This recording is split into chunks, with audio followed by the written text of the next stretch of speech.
जय बाबागी। वो कोई इंसान नहीं था, फिर कौन था?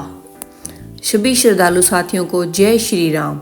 आज मैं आपको एक ऐसी सच्ची भावनाओं से भरी कथा सुनाने जा रही हूँ जिसे सुनकर आपका हृदय भीग जाएगा। यह केवल चमत्कार की कहानी नहीं है, यह उस रिश्ते की कहानी है जो खून से नहीं, विश्वास से बनता है। यह कथा है गुजरात के पावन नगर जूनागढ़ की, जहां आस्था की हवा में आज भी भक्ति की सुगंध घुली हुई है। अगर आप भी बजरंगबली को अपना मानते हैं तो वीडियो पूरा अवश्य सुनिए और अंत में कमेंट में जय श्री श्याम अवश्य लिखिएगा। जूनागढ़ जहां दूर से दिखाई देता है दिव्य गिरनार पर्वत, मानो स्वयं देवताओं का प्रहरी हो, इसी नगर में रहती थी एक साधारण सी गृहिणी आराध्या। चेहरे पर शांति, माथे पर लाल बिंदी और आंखों में अनगिनत तप की चमक। लेकिन उस शांति के पीछे संघर्षों का अथाह सागर छिपा था। आराध्या का जन्म राजकोट की गलियों में हुआ था। वह 5 बहनों में तीसरे नंबर पर थी। पिता का साया बचपन में ही उठ गया। घर में माँ थी, संघर्ष था और समाज की सहानुभूति भी थी, जो कभी कभी तानों में बदल जाती थी। रक्षाबंधन आता तो उसकी कलाई सुनी रह जाती। वह आसमान की ओर देखती और मन में पूछती, क्या मेरा कोई रक्षक नहीं? शायद इसी प्रश्न ने उसे पास के हनुमान मंदिर तक पहुंचा दिया। वह हर मंगलवार वहां जाती, सिंदूरी स्वरूप के सामने खड़ी होकर बस एक ही बात कहती, मुझे भी अपना मान लो। धीरे धीरे उसका बाल सुलभ विश्वास अटूट आस्था में बदल गया। समय बीता, उसका विवाह एक सज्जन युवक नीरज से हुआ। दोनों जूनागढ़ आ बसे। एक प्यारी सी बेटी हुई आर्या। जीवन पटरी पर था। तभी अचानक व्यापार में घाटा शुरू हुआ। घर में तनाव, रातों की नींद गायब और भविष्य अनिश्चित। आराध्या टूटती नहीं थी। वह पास के प्राचीन शिव मंदिर में जाकर चुपचाप बैठ जाती, रोती मगर शिकायत नहीं करती। एक दिन उसके भीतर एक तीव्र पुकार उठी। वह सीधे हनुमान मंदिर पहुंची। संकल्प लिया, आज 108 बार हनुमान चालीसा का पाठ करूंगी। दोपहर से शाम हो गई, गला सूख गया, पैर सुन्न हो गए, लेकिन 108वां पाठ पूरा करते ही उसे लगा जैसे किसी ने सिर पर हाथ रख दिया हो। उस दिन के बाद उसके भीतर एक अजीब सी शांति उतर आई। दीपावली से पहले एक संत ने उसे सलाह दी, हनुमान जी को घर में विधि पूर्वक स्थापित करो। बहुत प्रयासों के बाद तस्वीर मिली। काली चौदस की रात उसने प्राण प्रतिष्ठा की, तिल के तेल का दीप जलाया और संकल्प लिया, जब तक प्राण है यह ज्योत बुझने नहीं दूंगी। वह अखंड ज्योत आज भी जल रही है। लेकिन ईश्वर अपने प्रिय भक्तों की परीक्षा कठिन लेते हैं। एक शाम नीरज ने सीने में दर्द की शिकायत की।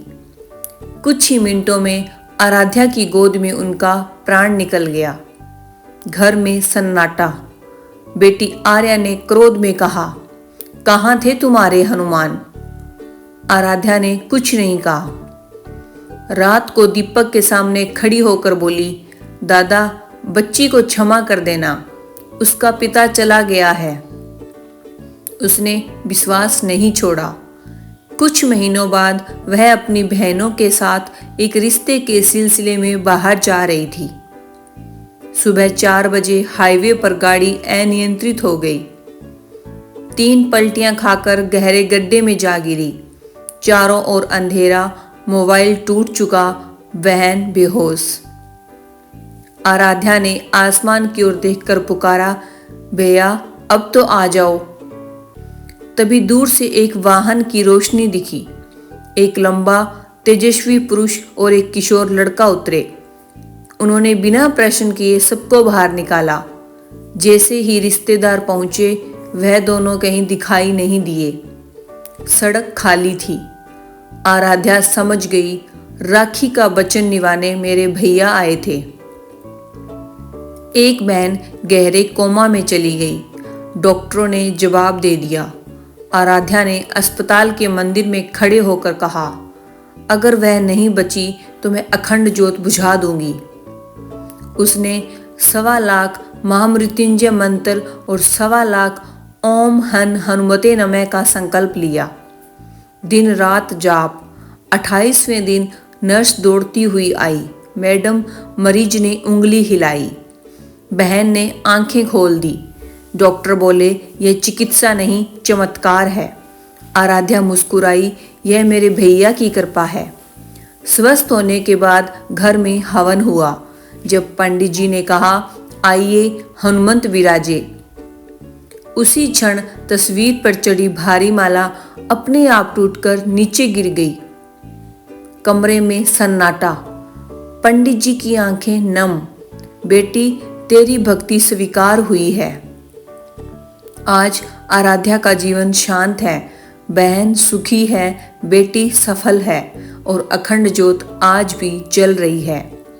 वह हर रात 2 बजे उठती है और कहती है, भैया मैं जा रही हूँ, घर का ध्यान रखना। और उसे भीतर से उत्तर सुनाई देता है, तू निश्चिंत जा, मैं हूं ना।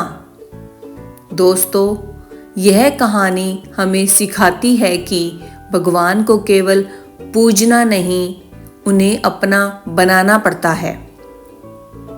जब संबंध सच्चा हो तो वह भाई बनकर भी आते हैं, रक्षक बनकर भी और संकट मोचन बनकर भी। अगर आपको यह कथा पसंद आई हो तो वीडियो को लाइक करें। कमेंट में जय श्री राम और जय हनुमान अवश्य लिखें और हमारे चैनल कथा कहानी 13 को सब्सक्राइब करना न भूलें। फिर मिलेंगे एक नई दिव्य कथा के साथ। जय श्री राम, जय बजरंग बली।